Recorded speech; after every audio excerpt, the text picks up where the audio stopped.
Dr. David Groves is a physicist in the UK and a specialist in image processing. I've been involved in image analysis for 25 years now.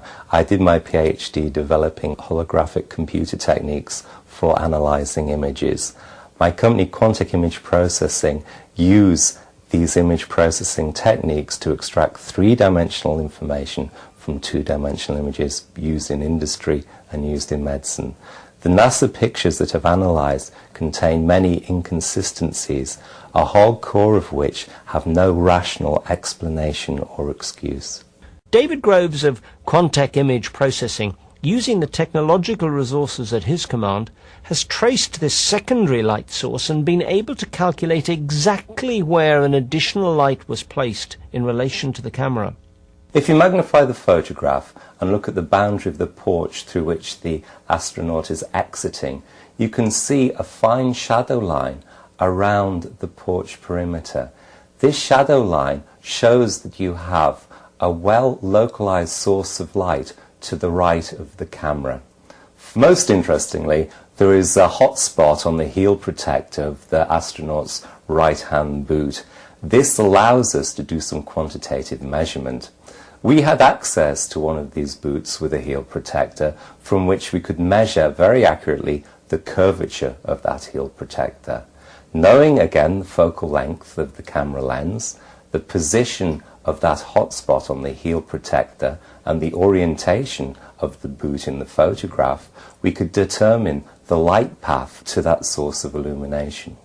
The light source is between 24 and 36 centimeters to the right of the camera, an ideal position for artificial lighting. So it's now been established beyond argument that an artificial light source was used. We even know where it was placed for the photography of this important sequence of Aldrin descending the ladder. At this point you might say, well, surely they can use extra lighting if they want to. What's wrong with that? According to NASA, the astronauts didn't take any lighting to the moon, and we can prove that there was no lighting. The TV coverage of this event demonstrates this fact. In the TV footage, we can see Armstrong standing at the foot of the ladder as Aldrin descends, supposedly taking the still photos which are the official record of this event. Aldrin is in darkness. Aldrin is not lit. Yet the published still photo sequence clearly indicates the use of an artificial light source.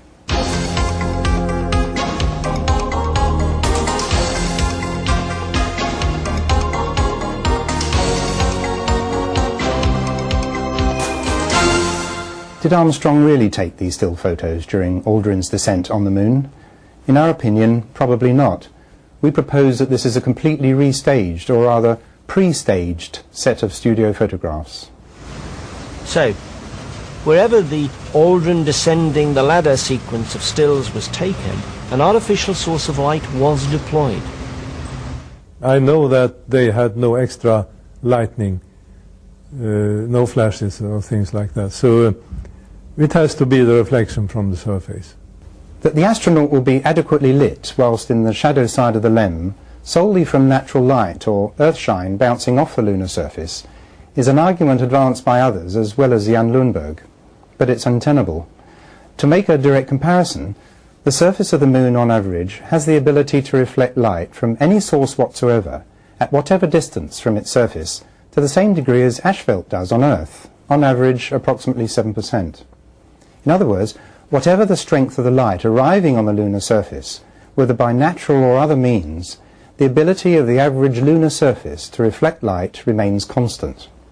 Indeed, the lunar surface luminosity is so low it doesn't even manage to illuminate the shadow side of the smallest rocks, as we've already seen. Here's another good example. The sun, or prime light source, is behind the LEM. This picture is taken into the light, so the side of the craft nearest to us should be absolutely black, but has been filled in with a generous amount of light. Particularly obvious is this piece of equipment illuminated from the front. That sequence of images on the lunar surface, taken mainly by Armstrong, of course, with that one camera, which was incidentally left on the moon, so it's going to be a marvellous relic for when we eventually get back there, of course. The film came back. That film probably, I would say, has never ever been bettered, whether on the moon or subsequently. Almost every one of those relatively small number of images taken by Armstrong appeared to be splendidly composed. You remember the classic face-on picture of Aldrin with his visor reflecting the entire landing scene, the lunar module, the flag, the TV camera, and Armstrong taking the picture reflected in the visor. It's a marvellous picture. With that comment, H.J.P. Arnold has led us to another of the classic Apollo 11 images. In fact, one could say that this particular shot conveys the very essence of the entire Apollo program. Yet this classic picture of Aldrin has several very serious problems. Aldrin cannot be standing in natural sunlight in this image because the surface around him is not evenly lit, as would be the case with light from the sun. This scene is obviously lit with uneven artificial lighting. The prime source of light is over Aldrin's left shoulder. The light is emanating from this direction. We know this is so because we can see what photographers call fall-off in the top left, the top right, and the left foreground. This fall-off effect is the name given to darker areas caused by lighting a subject with a non-uniform source of light, lighting that does not have enough spread, as this false colour version particularly reveals. Secondly, we can see that our old friend the fill-in light has again been used to illuminate the suit detail on Aldrin's right-hand side, the left of the picture. The camera position itself is also in doubt, for we seem to be looking down on the astronaut. How can we tell if that's so? Well, recalling the large centre reticle cannot be anywhere but in the centre of the image, we're surprised to find that this reticle is over the lower part of Aldrin's right leg. The Hasselblad camera was attached to the astronaut's chest at the time, and so the centre of the image should be over the abdominal area of the subject. This lower leg position for the centre reticle strongly indicates that the camera was in fact positioned at a higher level. As this graphic demonstrates, the centre of the picture can only be over the subject's lower leg if the camera is positioned at eye level and then tilted down. The camera height and tilt angle was calculated by David Groves. This fact represents another serious problem. The reflection of this scene mirrored in the astronaut's visor shows the astrophotographer with his camera clearly positioned at chest level, which actually cannot be. So this false reflection must have been composited or painted in over the original image. The reflection we see in the visor cannot be that of the photographer of the image.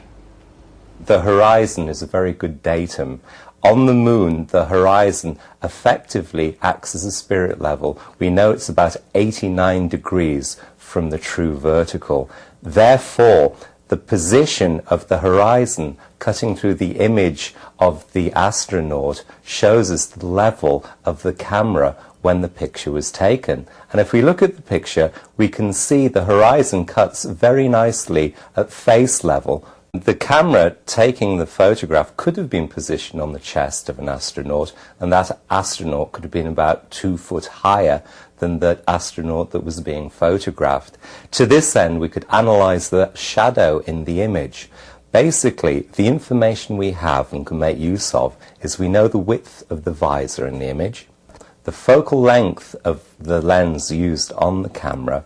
Using that information, we can analyze the shadow of the astronaut's left leg and determine between the two astronauts the variation in height of the surface. The variation in height of the surface between the astronauts is typically a few inches. It would have to actually be 2 feet to explain the incorrect positioning of the camera when the image was taken. I'll be honest with you, I think that's pseudo-scientific, nitpicky claptrap. And again, I don't know why we should spend even a moment trying to judge that. But as we've seen, there are indeed crucial problems with the photographs. This is the point. The so-described nitpicky, pseudo-scientific claptrap is not pseudo at all. The analysis has been undertaken based on the laws of physics. Fortunately, the information encrypted within these images has survived the voyage across 3 decades and is now being decoded by people like Percy and Groves. The proof is in the